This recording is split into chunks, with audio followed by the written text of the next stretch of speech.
recorremos ao Senhor, o Teu Espírito nos ajuda a ser objetivo, nos ajuda a falar da Tua palavra com propriedade, nos ajuda a entender o tempo que nós estamos vivendo e o que a Tua palavra possa nos instruir para lidar com esse tempo.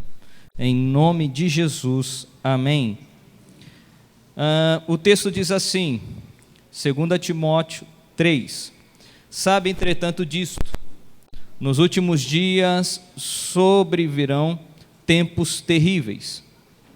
Os homens amarão a si mesmo, serão ainda mais gananciosos, arrogantes, presunçosos, blasfemos, desrespeitosos aos pais, ingratos, ímpios, sem amor, incapazes de perdoar, caluniadores, sem domínio próprio, cruéis, inimigos do bem, traidores, inconsequentes, orgulhosos, mais amigos dos prazeres do que amigos de Deus, com aparência de piedade, todavia negando o seu real poder.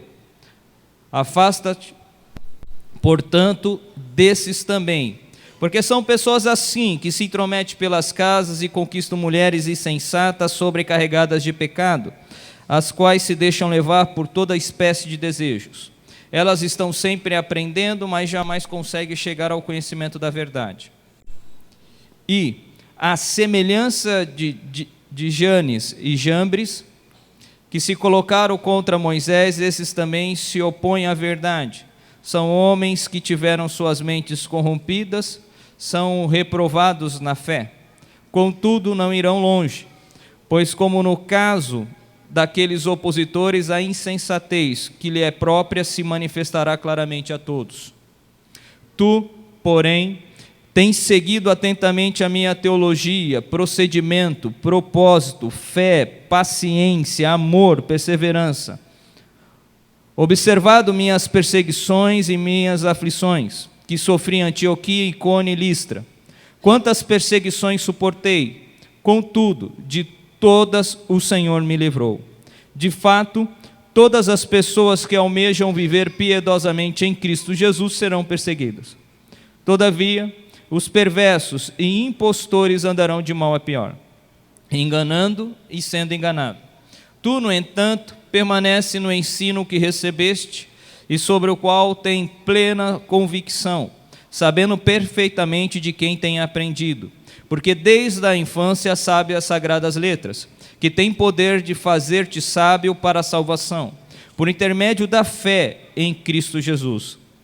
Toda a Escritura é inspirada por Deus e proveitosa para ministrar a verdade, para repreender o mal, para corrigir os erros, para ensinar a maneira certa de viver, a fim de que todo homem de Deus tenha capacidade e pleno preparo para realizar todas as boas ações.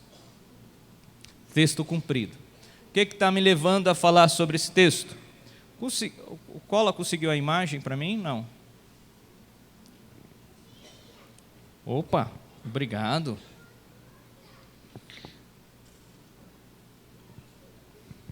Conseguiu a imagem? Está bem ruinzinha. O que você consegue ler aí? Lê aí para mim.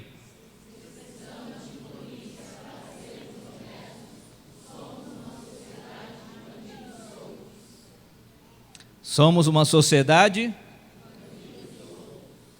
O que aconteceu nesses últimos dias? No Espírito Santo.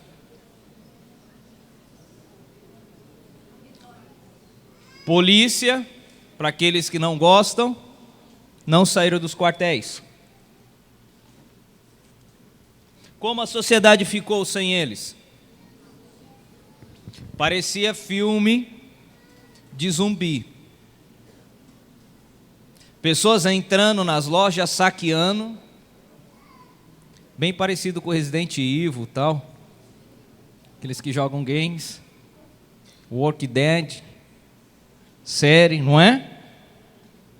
Não foi assim? O mais estranho, quando você olha ali, e é algo que nos assusta. Por que nos assusta? Porque dá a impressão que o Espírito Santo é longe. Mas alguns anos atrás, essa mesma experiência nós tivemos aqui em São Paulo. Mais ainda, nós tivemos na Vila Margarida. Eu lembro do supermercado Atalaia e outros que entraram e saquearam tudo.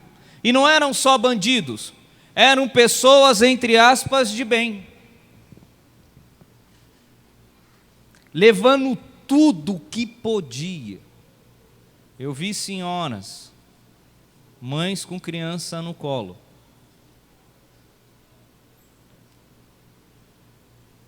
ajudando o saque. E o supermercado, que estão acostumados a comprar todos os dias.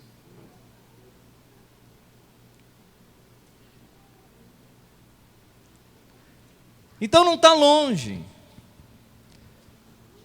Nessa mesma noite dos saques, a gente via poucas viaturas, porque não dava conta, então eles soltavam bombas e protegiam outro supermercado, e foi assim o tempo todo.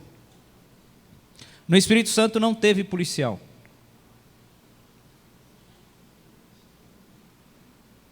Aí aconteceu um outro fenômeno. As pessoas começaram a devolver. Aí talvez você fale assim, caramba, caiu a consciência. Não, porque começaram a ver que muitas delas foram filmadas.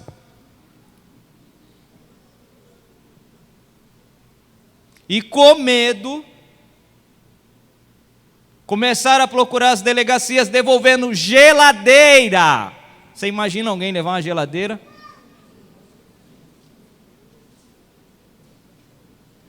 Fogão nas costas.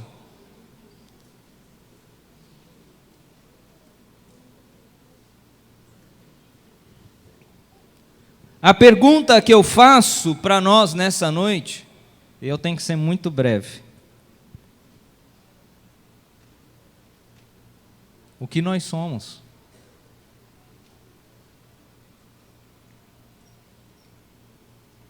Em que tempo estamos vivendo?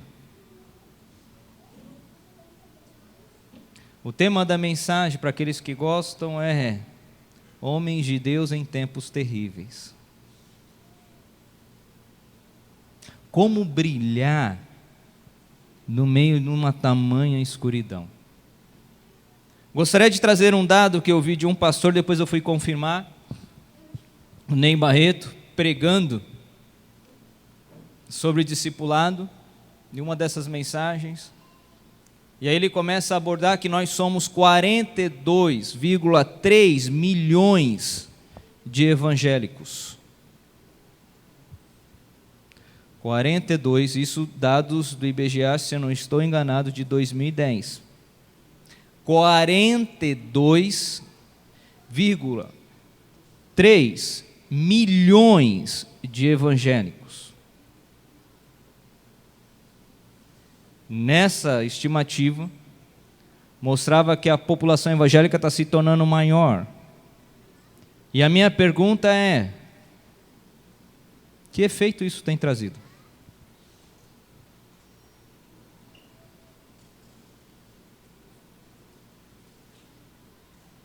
Que efeito isso tem trazido? Quando eu olho para os apóstolos, eram 12. O Ney Barreto ele vai comentar sobre isso. Eram 12 só. Um pisou na bola, tchau, colocaram o outro no lugar, 12. Mas revolucionaram. O evangelho chegou a um que ninguém podia imaginar. Eram tidos como aqueles que estavam atormentando o mundo. Olha, aqueles que estão alvoroçando o mundo chegaram até nós, as terras distantes. O evangelho chega através de 12 que se propõem a pregar, a ensinar. Hoje nós somos 42,3 milhões de evangélicos. Por que que a nossa realidade não muda? Não adianta bater no peito dizendo que eu sou de Jesus. Porque o que as pessoas não querem ouvir, a nossa mensagem. Elas querem ver as nossas atitudes. Quando ele fala no texto que sobrevirão tempos difíceis, ou em outra versão, nos últimos dias. Presta atenção, não é os últimos dias apocalíptico, embora quem estivesse no Espírito Santo imaginaria que já era o Apocalipse, do jeito que as coisas estavam. Mas esses últimos dias começam com a vinda de Jesus e vai terminar quando Jesus retornar para buscar a sua igreja. Então todo esse período são os últimos dias. Então, na questão de Paulo, e para entender essa carta, ele está preso em Roma, é a sua última carta, ele está escrevendo ao seu filho amado Timóteo, que o acompanhou nas suas viagens, que viu como ele ensinava, viu o que ele pregava, viu o que ele fazia. E agora ele preso, e uma das coisas que me chama a atenção, que Paulo, que ganhou muitas pessoas, agora está sozinho na prisão, meio como um moribundo, acompanhado só por Lucas, porque muitos o abandonaram. E nessa expectativa, Paulo escreve Timóteo, falando assim: olha, Timóteo, você vai tocar o barco daqui para frente. Você vai continuar depois de mim. Então, você que vai administrar a igreja, saiba do que a igreja é composta. Aprenda a lidar com as dificuldades da igreja que você vai estar ministrando. E nessa expectativa, ele escreve: quando você vê, nesses últimos dias, que os homens amarão a si mesmos, é a primeira vez que aparece a palavra egoísmo aqui. Pessoas que amam todo mundo. Que amam quem? A si mesmo. Pessoas que vivem a sua vida para quem? Para si. Passam a semana vivendo para quem?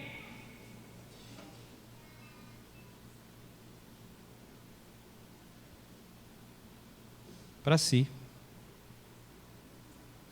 E aí ele diz que quando a gente vive para si, a gente se torna cada vez mais gananciosos.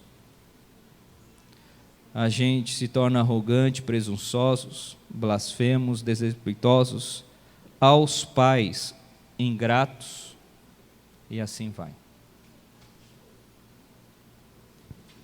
Sem amor, incapaz de perdoar, caluniadores, sem domínio próprio, cruéis, inimigos do bem, traidores, inconsequentes, orgulhosos, mais amigos dos prazeres do que amigo de Deus. Um outro termo do Ney Barreto que me chama a atenção é que essa geração é genitária-cêntrica, que só busca satisfazer ou prazer nas suas genitárias, nos seus órgãos reprodutivos. Não consegue encontrar prazer em mais nada.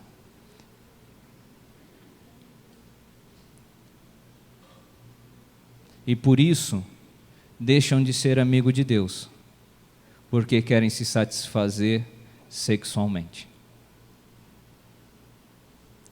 Quantos transam a rodo, não importando com o que Deus vai fazer, com o que Deus deseja. Agora, quando você olha essas características, é de pessoas que estão fora da igreja, não é? Fala aí para mim. Sim ou não nesse texto? Você acha que é para o pessoal do mundo?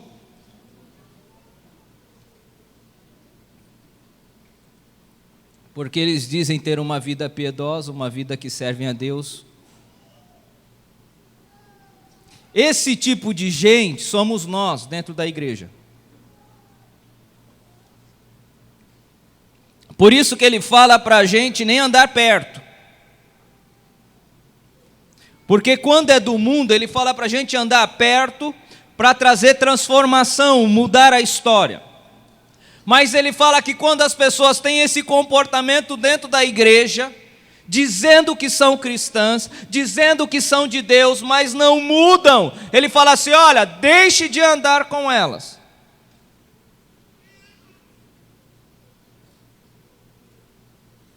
Essas aí, cuidado, Timóteo, porque vão destruir aquilo que você acredita. E aí eu gostaria de ser mais pessoal. Talvez você não chegue a roubar um supermercado. Uma coisa pesada assim, né? Com câmeras e tal. Mas o que você levou já do seu trabalho que não pertence a você?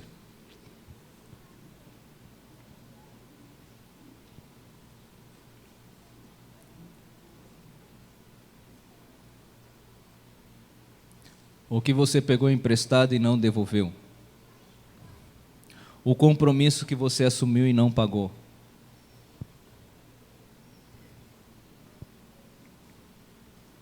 O namoro promíscuo?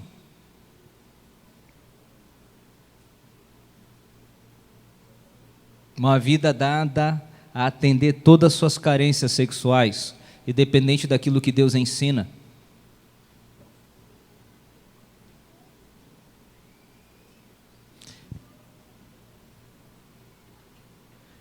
Desrespeitosos aos pais?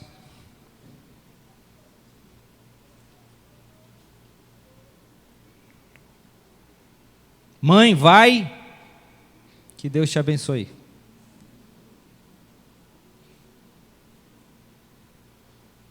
Pai, você é uma bênção.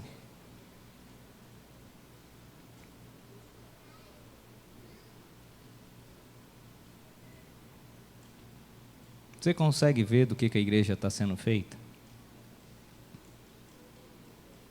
Nós queremos que a sociedade seja transformada. Mas para a sociedade ser transformada, a transformação precisa começar onde? Aqui. Esse tipo de gente tem aqui.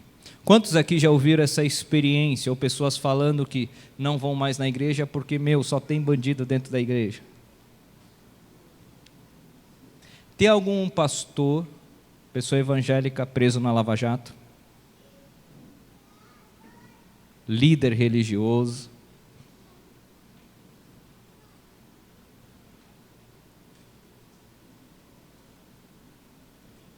Da bancada dos evangélicos?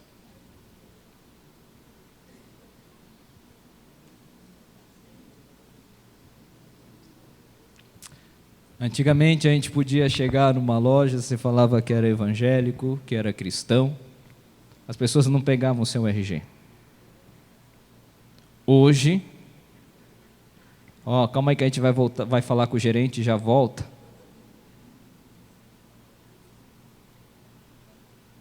Não tem crédito. Você ia comprar um carro, você falava que era pastor, tinha desconto, tal. Vai lá hoje. Não tem nem carro para vender para você. Pastores são ladrões. Quem já ouviu isso? Ai, que Deus vai curar hoje.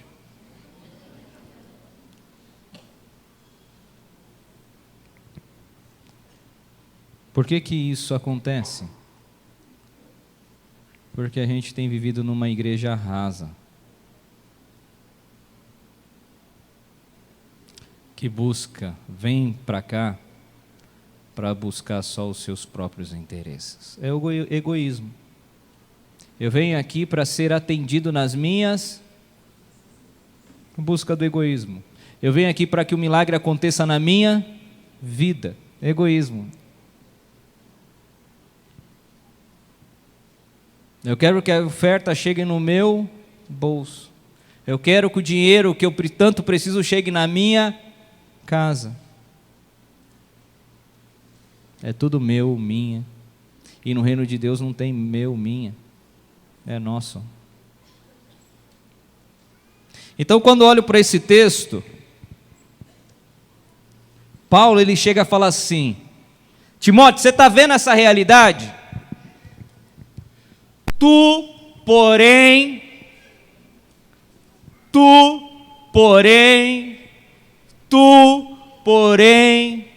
a despeito de tudo que eu estou falando e como vai ser a igreja, o que vai acontecer, tu, porém, não segue este padrão,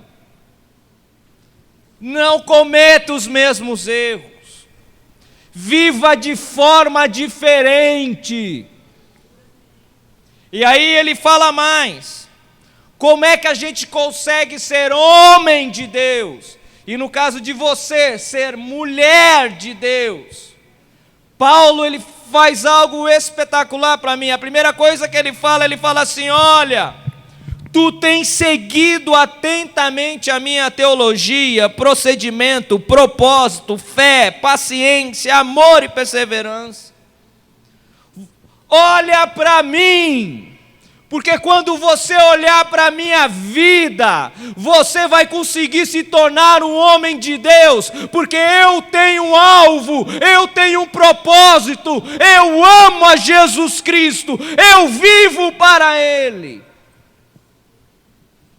Então, quando ele fala de teologia, é aquilo que eu sei, o conhecimento que eu tenho a respeito de Deus. Timóteo, você sabe o que eu ensino e o que eu acredito. Você olha para o meu procedimento, você sabe o que eu faço.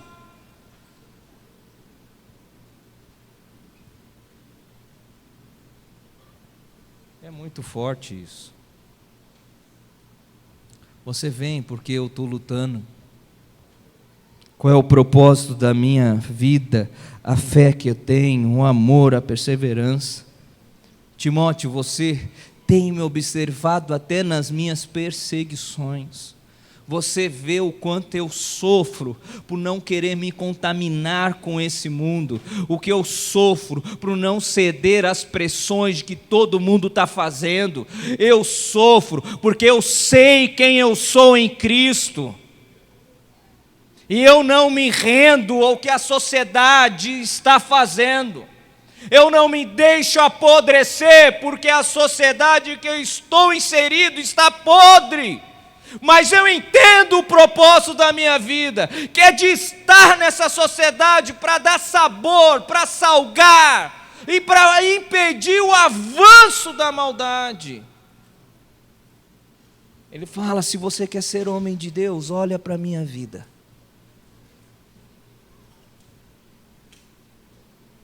O que mais me chama a atenção, eu lendo esse texto e ele falando comigo, que hoje nós podemos acompanhar a vida de Paulo, porque nós temos a vida dele narrada na palavra de Deus.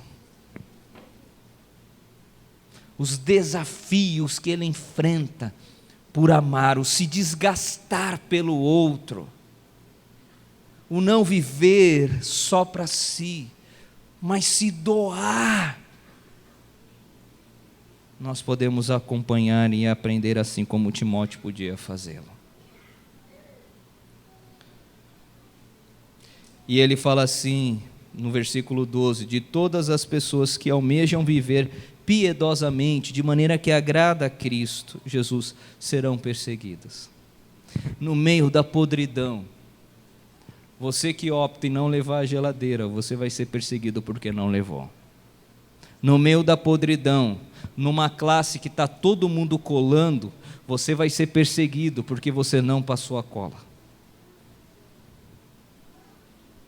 No meio da juventude, dos jovens, você que tem falado assim: cara, eu estou esperando porque eu quero casar de maneira que agrada a Deus, eu não vejo um sexo só para bestializar a minha vida, ou para atender um apetite que eu não consigo controlar, mas eu entendo que o sexo é algo abençoado por Deus, que deve ser desfrutado dentro de uma relação, aonde eu não vou tratar o outro como descartável, eu não vou usar o outro e jogar para fora, mas eu sei em quem tenho crido.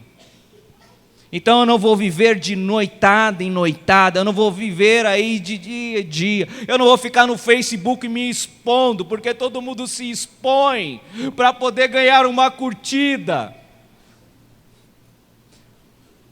Eu não vou viver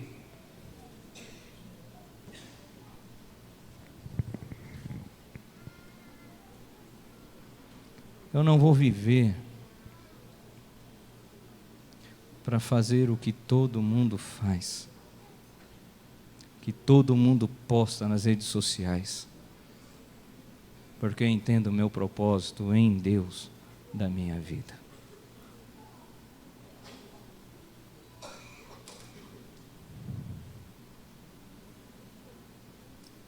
E aí ele fala assim: você quer ser homem de Deus?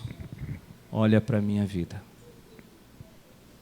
Veja o que eu faço, veja o que eu creio, em quem eu tenho depositado a minha esperança, a minha confiança, a minha herança. Eu não reajo mal porque todo mundo está fazendo mal, mas no mal eu tenho um que eu posso me espelhar, o nosso Senhor Jesus Cristo. E aí ele continua: você sabe as sagradas escrituras que você aprendeu com a sua mãe e com a sua avó, porque o pai dele era grego. Nela você deve perseverar. Você quer ser um homem de Deus na sociedade, uma mulher de Deus hoje, você precisa conhecer a palavra de Deus. Você precisa lê-la todos os dias da sua vida. E talvez falar como salmista: eu medito na palavra de Deus de dia e de noite. Porque quando eu medito na palavra de Deus de dia e de noite, eu serei como uma árvore plantada junto a ribeiro de águas, a qual vai dar o seu fruto na estação própria, e cujas folhas não caem, não murcham, mas vai dar fruto. Sabe por que vai dar fruto? Porque mesmo num deserto, a árvore arraizada, perto de um riacho, ela floresce dependente da sequidão que tem ao seu redor. E o salmista está falando assim: olha, essa árvore é a palavra de Deus, que ela precisa estar enraizada. E Timóteo teve o privilégio de ter a mãe, a avó consciente, de explicar, de ensinar as crianças, no caso ele como criança, no caminho que ele deveria andar. Isso é uma responsabilidade para os pais hoje. Hoje você é responsável, não é o ministério infantil, não é a comunidade Batista da Paz que é o responsável para ensinar o seu filho o caminho que deve andar. Você, como pai, tem que abrir a palavra, ensinar o seu filho e olhar para ele e falar: olha, filho, olha para a minha vida, porque você olhando para mim, você vai se tornar um homem, uma mulher de Deus, para sacudir esse mundo perverso. Dentro disso tem dois problemas.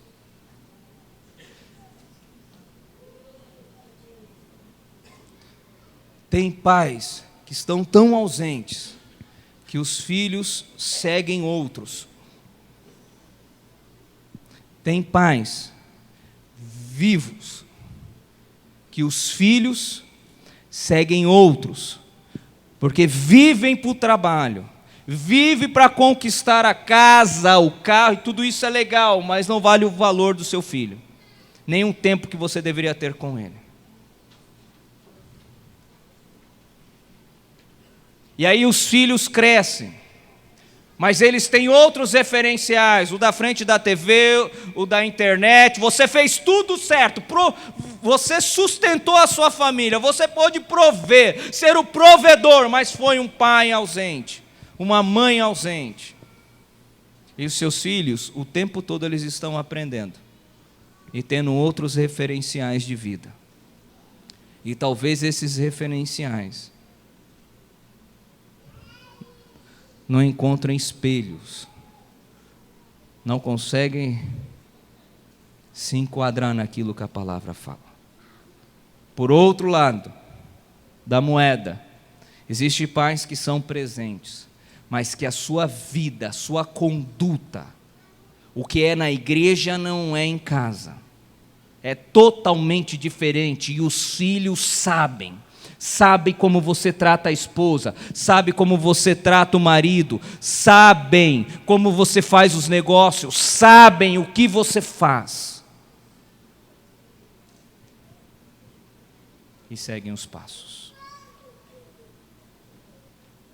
Uma frase que eu achei interessante lendo. Para os pais: pai, olha onde o Senhor está pisando,